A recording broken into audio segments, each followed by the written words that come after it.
Veins తో బాధపడుతున్నారా? భారతదేశంలోనే బెస్ట్ ట్రీట్మెంట్ అందించే ఏకైక హాస్పిటల్ ఏవిస్. నమస్తే, మీరు చూస్తుంది సుమన్ టీవీ. నేను మీ కీర్తి. నాతో పాటు ప్రముఖ ఆస్ట్రాలజర్ సురేష్ బాబు గారు ఉన్నారు.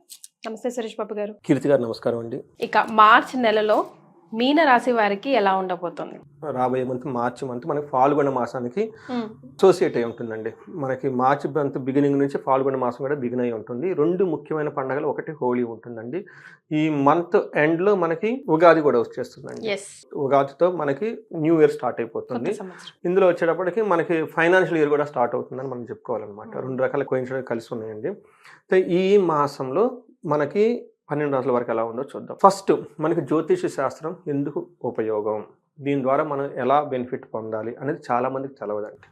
సో మహర్షులు మనకి ఈ జ్ఞానం ఎందుకు ఇచ్చారంటే అండి, భూమి మీద ప్రతి మనిషి, పుట్టిన ప్రతి వ్యక్తి, అది ఏ కులం కానివ్వండి, ఏ మతం కానివ్వండి, ఏ కంట్రీ అయినా కానివ్వండి, 4 పనులు వాళ్ళు చేస్తారండి. ధర్మము, అర్థము, కామము, మోక్షం. నాకు వచ్చే ఫోన్ కాల్స్ కూడా వీటికి సంబంధించి వేరే ఏమి రావు, అంతే, ఇంకేం ఉండదండి. సో అయితే బట్ వాళ్ళ ఎక్స్పీరియన్స్ని బట్టి మనకు వస్తూ ఉంటుందండి.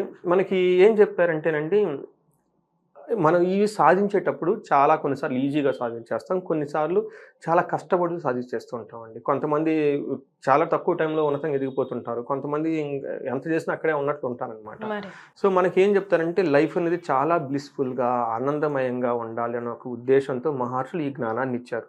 దీని ద్వారా రాబోయే ఫ్యూచర్ మనకి ఎలా ఉంటుంది, ఏ విషయాల్లో అనుకూలంగా ఉంటుంది, ఏ విషయంలో ప్రతికూలంగా ఉంటుంది, ఎక్కడ ఫేవరబుల్, ఎక్కడ అన్ఫేవరబుల్ మనకు ముందుగా తెలుస్తుంది. మనం ఏం చేయాలి, చాలా క్లవర్గా ఎక్కడెక్కడ మనకు ఫేవరబుల్గా ఉందో మన ఎనర్జీ, టైం అంతా అక్కడ ఇన్వెస్ట్మెంట్ చేయాలి. ఎక్కడెక్కడ మనకు ప్రతికూలంగా ఉందో ఫస్ట్ దాన్ని తెలుసుకోవాలి. మనకి యాక్సిడెంట్లు జరిగిన, అవమానాలు ఏది జరిగినా ఈ అన్ఫేవరబుల్ కండిషన్లోనే, ఇది ఇక్కడ మనకు అన్ఫేవరబుల్గా ఉంది కాబట్టి ఆ విషయం జాగ్రత్తగా వదిలేయాలి. లేదు చెయ్యాలి అనుకుంటే కొంచెం ప్రికాషన్ తీసుకొని చేయాలండి. అలా ఈ శాస్త్రం మనకి యూజ్ అవుతుంది. బికాజ్ ఇండికేషన్, ఒక దిక్సూచి. అందుకని జ్యోతి అంటే చీకట్లో డార్క్ ఉంటుంది తర్వాత, కాబట్టి ఒక లైట్ మనకు పడితే ఒక కాంతి వస్తుందండి. సో అందుకని మన జ్యోతిష శాస్త్రం మన మహర్షులు ఇచ్చారు. ఇది మనకి ఒక గొప్ప సైన్స్ అనమాట. సైన్స్ బియాండ్ సైన్స్ అని నేను అంటూ ఉంటాను అనమాట.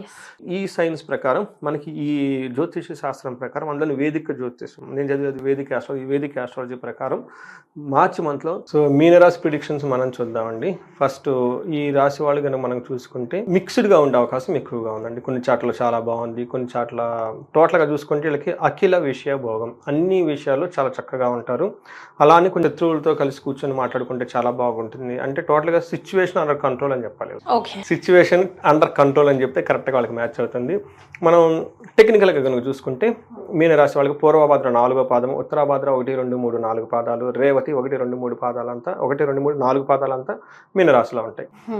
ఈసారి వీళ్ళకి మీనరాశి వాళ్ళకి ఈ రాశిలోని 4 గ్రహాలు ఉన్నాయండి. ఆల్రెడీ అక్కడ వాళ్ళకి రాహు ఉన్నారు, వాళ్ళతో పాటు సూర్యుడు చేరుతున్నారు. దీంతో పాటు వాళ్ళకి శుక్రుడు, బుధుడు కూడా అక్కడే ఉండబోతున్నారండి. ఈ రాశి వాళ్ళకి గ్రహణం కూడా ఈ రాశిలోనే ఉంటుందండి, మీనరాశి వాళ్ళకే ఉంటుంది. కాబట్టి వీళ్ళు కొంచెం కాషియస్గా, జాగ్రత్తగా ఉండాలి. కానీ ఇప్పుడు మనం మార్చి మంత్ ఫలితాలు కనుక ఈ యాంగిల్లో కనుక చూసుకుంటే వీళ్ళకి సిచ్యువేషన్స్ అంతా వీళ్ళకి కంట్రోల్లో ఉండే అవకాశం ఎక్కువగా ఉంది. మనకి సూక్ష్మ గోచారం, లఘు గోచారం అనే కాన్సెప్ట్ ప్రకారం కనుక చూసుకుంటే వీళ్ళకి బ్రీఫ్గా సమరీ న్యూస్లో హెడ్లైన్స్ లాగా ముందుగా చూసుకుంటే, ఫస్ట్ వీళ్ళకి ధనచ్ఛేదం, స్థనానాశనం, రిపప్రియం, అర్ధాక్షయం, అఖిల విషయ భోగం అని చెప్తారు. అంటే వీళ్ళకి వచ్చే వాళ్ళ దగ్గర ఆల్రెడీ కూడబెట్టుకున్న ధనం ఖర్చు అయిపోయే అవకాశం ఎక్కువగా ఉంటుంది. రెండోది స్థాననాశనం. వీళ్ళకి వర్క్లో కానీ అలాంటి విషయాల్లో కనుక చూసుకుంటే కొంచెం టఫ్ అయిన సిచ్యువేషన్ ఫేస్ చేసే అవకాశం ఎక్కువగా ఉంటుంది. లైక్ కొన్నిసార్లు ఉద్యోగం కోల్పోవటము, లేదంటే ప్రమోషన్ కావటం, లేదంటే వేరే చోటకి వాళ్ళకి ఇష్టం లేని ప్లేస్కి ఇష్టం లేని జాబ్ చేయటం, ఇవన్నీ జరిగే అవకాశం ఎక్కువగా ఉంది. అయితే వీళ్ళకి శత్రువుల గురించి కూర్చొని మాట్లాడితే, సామరస్యంగా కనుక మాట్లాడుకుంటే వీళ్ళకి శత్రు బాధ నుంచి విముక్తి వచ్చే అవకాశం ఎక్కువగా ఉంది. టోటల్కి అఖిల విషయ భోగం, టోటల్గా ఓవరాల్గా చూసుకుంటే అన్ని విషయాల్లో చాలా ఎంజాయ్మెంట్ ఉండే అవకాశం ఎక్కువగా ఉంది. సో ఇది కనుక మనకి కొంచెం డీటెయిల్డ్ హౌస్ వైజ్ కనుక చూసుకుంటే, సూర్యుడు వీళ్ళకి ఫస్ట్ హౌస్లో ఉండి 7th హౌస్ని చూస్తూ ఉన్నారండి. ఈ ప్రకారంగా చూస్తే మనకి సంస్కృతంలో ఏం చెప్తారంటే, దేహార్తి సంతాప కాలతిక్రమణ భోజనం బంధుమిత్ర సుహృద్వేష అని చెప్తారు. అంటే వీళ్ళకి దేహార్తి, శారీరకంగా చాలా బాధలు ఉండే అవకాశం ఎక్కువగా ఉంటుంది. అంతేకాకుండా సతతం సంతాపం, అంటే వేరే వాళ్ళకి ఏదో ప్రాబ్లం అయ్యేసి వీళ్ళకి కొంచెం ఇబ్బంది పడే అవకాశం ఎక్కువగా ఉంటుంది. కాలతిక్రమణ భోజనం, టయానికి భోజనం చేయకుండా ఉండటం, తర్వాత బంధువులతోటి, మిత్రులతోటి, ఫ్రెండ్స్ తోటి గొడవలు అయ్యే అవకాశం ఎక్కువగా ఉంటుంది. అంతేకాకుండా వీళ్ళకి తర్వాత స్పౌస్, ఓకే, హస్బెండ్ కానీ తర్వాత భార్యకి కానీ హెల్త్ విషయం ఎక్కువగా కొంచెం జాగ్రత్తగా కేర్ఫుల్గా ఉండాలి. వాళ్ళకి విషయంలో ఏదైనా కనుక హెల్త్ కంప్లైంట్ చేస్తే ఇమీడియట్గా హాస్పిటల్కి వెళ్ళటం, చూపించుకోవడం చాలా చాలా ఇంపార్టెంట్. పర్టికులర్గా హార్ట్ పేషెంట్స్ ఎవరైతే కనుక ఉంటే జనరల్గా సూర్యుడు వాళ్ళకి జన్మ రాసినప్పుడు heart related problems, chest related problems ఎక్కువ వచ్చే అవకాశం ఎక్కువగా ఉంది. కాబట్టి చాలా కేర్ఫుల్గా ఎవరి దగ్గర ఏదైనా కంప్లైంట్ చేస్తే ఇమీడియట్గా హాస్పిటల్కి వెళ్ళడం, చూపించుకోవటం, నెగ్లెక్ట్ చేయకుండా ఉండాలి. తర్వాత వీళ్ళకి కుజుడు కూడాను మిక్స్డ్ రిజల్ట్ ఇస్తున్నారండి. ఫస్ట్ వీళ్ళు 4th హౌస్లో ఉండి 7th హౌస్ని 11th హౌస్ని చూస్తున్నారండి. వీళ్ళకి ఏం చెప్తారంటే అండి, మనకి 4th హౌస్లో ఉండటం వల్ల ఏం చెప్తారంటే భాగ్యహాని, భయం, క్రూరం, బంధువైరం, ధనక్షయం అని చెప్తారు. అంతేకాకుండా రోగ పీడాది సంతాపం, చతుర్థ స్థానికే కుజే అని చెప్తారు అనమాట. అంటే వీళ్ళకి ధనానికి భాగ్యం, లక్, అప్పటిదాకా అవ్వాల్సిన పని ఏమైనా ఉంటే ఆ పని కాకుండా ఆగిపోయే అవకాశం ఎక్కువగా ఉంటుంది. భయం, క్రూరం, తర్వాత బంధువైరం, బంధువులతో గొడవలే అవకాశం ఎక్కువ. ధనం కూడాను వాళ్ళకి అప్పటిదాకా కూడబెట్టుకున్న ధనం ఏమంటే అన్ఎక్స్పెక్టెడ్గా ఖర్చు అయ్యే అవకాశం ఎక్కువగా ఉంటుంది. హెల్త్ కాంప్లికేషన్స్ ఉండే అవకాశం ఎక్కువగా ఉంది. కానీ వీళ్ళకి ధనం వచ్చే అవకాశం కూడా ఎక్కువ ఉంది. 11th హౌస్లో దృష్టి ఉండటం వల్ల ధనం వచ్చే అవకాశం ఎక్కువగా ఉంటుంది. ధనం కోల్పోయే అవకాశం కూడా ఎక్కువగా ఉంది. ఒక రకంగా చెప్పాలంటే కుజుడు వీళ్ళకి కొంచెం 4th హౌస్లో ఉండి ఇబ్బంది పెట్టే సిచ్యువేషన్లో ఉన్నారు. కాబట్టి కుజుడికి సంబంధించిన పరిహారాలు చాలా ఎక్కువగా చేసుకోవాలి. ఓకే. తర్వాత శుక్రుడు వీళ్ళకి 1st హౌస్లో ఉండి అగైన్ చాలా బాగా యోగ్యతనిస్తున్నాడు. శుక్రుడు వీళ్ళకి 1st హౌస్లో ఉండడం వల్ల అర్ధలాభచ్చ శౌక్యం పరస్త్రీ సంగమం తదా యత్న కార్యార్థ లాభ స్యాత్ జన్మకే భృగునందని అని చెప్పేసి మనకి సంస్కృతంలో ఒక శ్లోకం ఉందన్నమాట.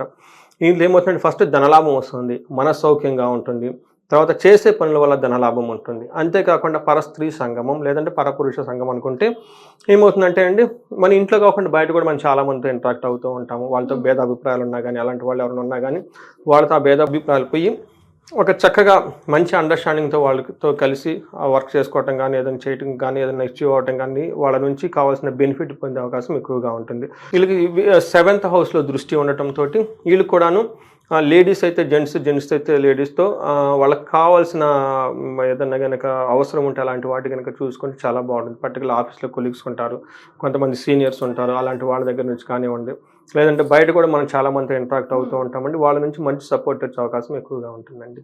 ఓకే. సో నక్షత్రాల ప్రకారం ఎలా ఉంటుందండి మీనరాశి వారికి? మనకి అంగగోచారం అన్న ఒక కాన్సెప్ట్ ద్వారా మనకి మహర్షులు నక్షత్రం ప్రకారం కూడా తెలుసుకోవచ్చు. ఇందులో పూర్వభాద్ర నక్షత్రం వాళ్ళకి 4 విషయాలు చాలా బాగుంది, ఒక్క విషయం మాత్రం ఛాలెంజింగ్ గా ఉంటుంది. అందులో మనం చూసుకుంటే వీళ్ళకి ఫస్ట్ మృష్టాన్నం చక్కగా భోజనం చేస్తారు, చక్కగా సంపదలు వచ్చేస్తాయి, జయం మాసం అంతా జయప్రదంగా ఉంటుంది, ఐశ్వర్యవంతంగా ఉంటుంది. అయితే ఫస్ట్ 18 days ఆఫ్ దిస్ మంత్లో నాశనము, ఏదో ఒక వర్క్లో కొంచెం ఇబ్బంది పడే అవకాశం ఎక్కువగా ఉంటుంది, రిజల్ట్ రాకుండా ఇబ్బంది పడతారు. ఓకే. ఉత్తరాభాద్ర నక్షత్రంలో వీళ్ళకి కూడాను 2 విషయాల్లో కొంచెం ఛాలెంజింగ్గా ఉంటుంది, 3 విషయాలు చాలా పాజిటివ్గా ఉంటుంది. వీళ్ళు మృష్టాన్నం చక్కగా భోజనం చేసేస్తారు, సంపదలు చక్కగా మంచి కావాల్సిన వెల్త్ అంతా తెచ్చుకుంటూ ఉంటారు, తర్వాత జయప్రదంగా ఉంటుంది. వీళ్ళకి 2 విషయాల్లో కేర్ఫుల్గా ఉండాలి. ఒకటి మృత్యు భయము, నాశనము. కొంచెం వీళ్ళకు ఏదో ఒక పనిలో అవుతుందా లేదా అన్న విషయం కొంచెం భయపడుతూ ఉండే అవకాశం ఎక్కువగా ఉంది. రేవతి నక్షత్రం వాళ్ళకి 3 విషయాల్లో చాలా ఛాలెంజింగ్గా ఉంటుంది, ఒకటే విషయం పాజిటివ్గా ఉంటుంది. అందుకని ఉన్న నక్షత్రాల్లో రేవతి నక్షత్రం వాళ్ళు చాలా కేర్ఫుల్గా ఉండాలి. వీళ్ళకి మృత్యు భయము, కలహము, నాశనము, సో ఒక రకంగా నెగటివ్ ఆస్పెక్ట్స్లో ఎక్కువగా ఉండే అవకాశం ఎక్కువగా ఉంది. కాబట్టి ఈ నక్షత్రం వాళ్ళు చాలా చాలా కేర్ఫుల్గా ఉండాలి. పర్టికులర్గా పూర్వభాద్ర వాళ్ళకి మైల్డ్ ఫీవర్స్ అవన్నీ వచ్చే అవకాశం ఎక్కువగా ఉంటుంది. బట్ మిగతా అన్ని చూసుకుంటే పెద్ద ఇబ్బంది పెట్టే విషయం అయితే ఏమీ లేదు. ఒక రేవతి వాళ్ళకి మాత్రం కొంచెం కేర్ఫుల్గా ఉండి సరిపోతుంది. మరి ఏం రెమెడీస్ పాటించాలంటారు? వీళ్ళకి ఏదైనా కనుక రెమెడీ కనుక మనం పాటించాలంటే కుజునికి సంబంధించిన రెమెడీస్ ఫాలో అయితే చాలా బాగుంటుంది. వీళ్ళకి కుజునికి కందులు 1 kg కనుక దానం చేస్తే చాలా బాగుంటుంది. అంతేకాకుండా వీళ్ళకి సుబ్రహ్మణ్యేశ్వర స్వామిని కనుక ఎక్కడైనా దేవస్థానంలో దర్శించుకున్న చాలా బాగుంటుంది.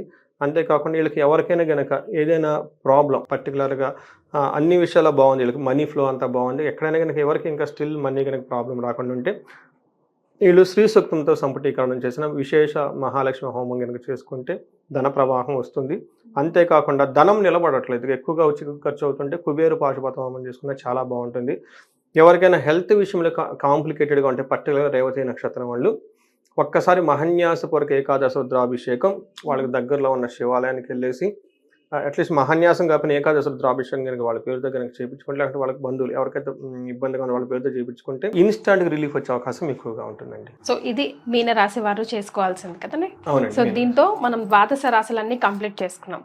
సురేష్ గారు చెప్పిన ప్రకారం ఇన్ జనరల్ గా మాత్రం అందరికీ వర్తిస్తాయి. ఇన్ పర్టికులర్ గా దశాంతర్దశలు మారి every individual is different, equal గా ఉండే అవకాశమే ఉండదు. బట్ ఇన్ జనరల్ గా అయితే గన్ షాట్ గా ఇలా జరగొచ్చు అని చెప్పారు. సో పర్సనల్ అపాయింట్మెంట్ కోసం సురేష్ గారిది కింద స్క్రోల్ అవుతున్న నంబర్కి కాల్ చేసి మీ పర్సనల్ అపాయింట్మెంట్ తీసుకొని పర్సనల్ జాతకం కూడా చూపించచ్చు. సురేష్ గారు చాలా సంతోషం అండి. మార్చ్ నెలలో ద్వాదశ రాశుల వారి ఫలితాలు తెలియజేశారు. ధన్యవాదాలు. ధన్యవాదాలు.